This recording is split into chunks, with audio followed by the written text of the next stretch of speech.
ادع إلى سبيل ربك بالحكمة والموعظة الحسنة.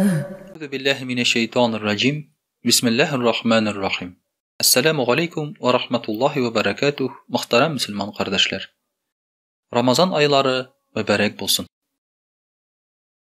Ramazan ayında Müslüman kişisinin turmuşuna bilgili bir çeklevler kire. Kimdir Ramazan ayın düzümsizlik bilen kitip tura. Şuşu çeklevlerini kullanıp, kirisinçe gıйбadet bilen lezzetlenirge. Kimdir indi şuşu Ramazan ayın ağırlık bilen karşı ala, tağın bu işlerini işlerge kerek, niçik dilesen şula yaşap bulmayındı deyip, tezirek ütüp gitsin indi bu deyip de uylarga mümkünler. Ni kızganış, andı kişilerde var deyip uylanmayın.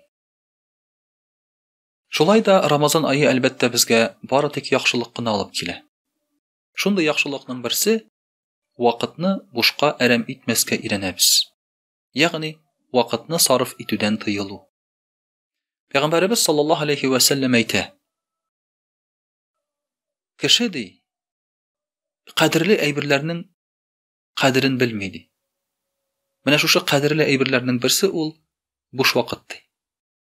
Çından da, boş vaqt ol bik zor niğmət. Məsələn, boş vaqtqa bik köp kişi iya tügül. Bugungi kunda kishilarning ishlari jengillaysa da, nindidir o'rinlarga tez arada mashina bilan borsalar da, ot jegasi yo'q, ko'chir yollisi yo'q. Shulay o'g'inda ashirga pishirib jengillaysa da hozir bütün aybirni bir soatga salasың da, o'zi pishira. Kir yuvularni aytganda yo'q endi. Salasың da ul o'zi yuva, suvi kelib tura, o'zi jilita. Asin shul arada narsa bilan boshqa ish bilan shug'ullana olasың. Şunga da qaramasdan, bugungi kunda kishilarning bo'sh vaqtlari yo'q.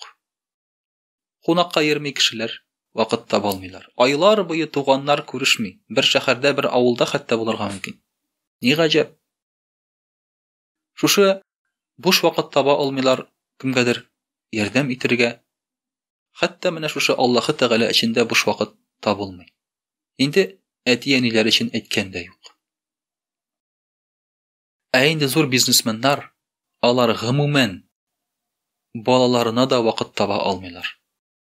İga qayta almaylar miskinler. Kentin narsa ortindandir quvib irga majburlar. Bir uchrashuvdan bir uchrashuvga, gilsinga qalalar. Vali samolyot bilan bu ilda, endi shundan o'tirib ikkinchi yilga keterga kerak. Aqcha ko'p, ammo aqchani tutarga vaqtlari yo'q. Mana shulay etib Ramazan ayı bizga bo'sh vaqtni shulay bitnichik o'tkariga ekanini öğretti. Vaqtni sarf etmasga. Chunki Ramazan ayında ko'p narsaga biz ilgira olmaymiz. Biz ilgira olmaymiz g'ibodatda qilirga, ishlarga da shulay bit. Ham shunga ko'ra da biz vaqtni yo'qaram etmaymiz. Biz iranamiz mana shu vaqtni qadrlab, bo'lib, durust etib qo'llanirga. Vaqt ol bizning bo'lgan birdan bir aybirimiz bu vaqt. Chunki mol ul bizniki tugul. Ul kimgadir ko'cha biz o'lgandan so'ng. Kiyim de bizniki tugul, xotin da kimgadir xola, balalarimiz da bizning bilan qabrga ketmaylar. Birdan bir bizning bo'lgan aybirimiz ul vaqt. Vaqt bizniki. Nechik tilibez, shulay ul vaqtni qo'llana olamiz. Tilasak bunda boramiz, tilasak bunda. Tilasak bu ishni ishlaymiz, tilasak bunsin. Bizning vaqtimiz, bizning ixtiyorimizda Alloh Taala bizga bergan ani. Shunga ko'ra Alloh Taala ayta, zamanni so'kmagiz, zaman ul mindi. Vaqt ul mindi Alloh Taala ayta. Vaqt ul bizniki, zaman ul bizniki. Biz ani bulay o'zgartamiz, tigilay o'zgartamiz. Ani so'kib foyda yo'q. Chunki biz ani shulay o'zimiz kelibez. Mana shulay etib Ramazan ayın bizga irata ekan tag'anali vaqtimizni yo'qqa sarf etmasga. Foydali ishlarga yo'naltirga. Chunki 30 kun ichida bek ko'p aybirni ilgirib qolirga kerak. 30 kun ichida sen bütün gunohlaringni yuvib, boshingdagi o'ylaringni tartibga keltirib, yurakingni chiz tortib, nachar amallardan qutulib, izgi amal qilib, jannatga kirirlik o'zingga ishlarga tegish. Bir oy ichida mana ishlarga qiyin. Hay bir kishiga buning uchun bir g'amirda jetmay.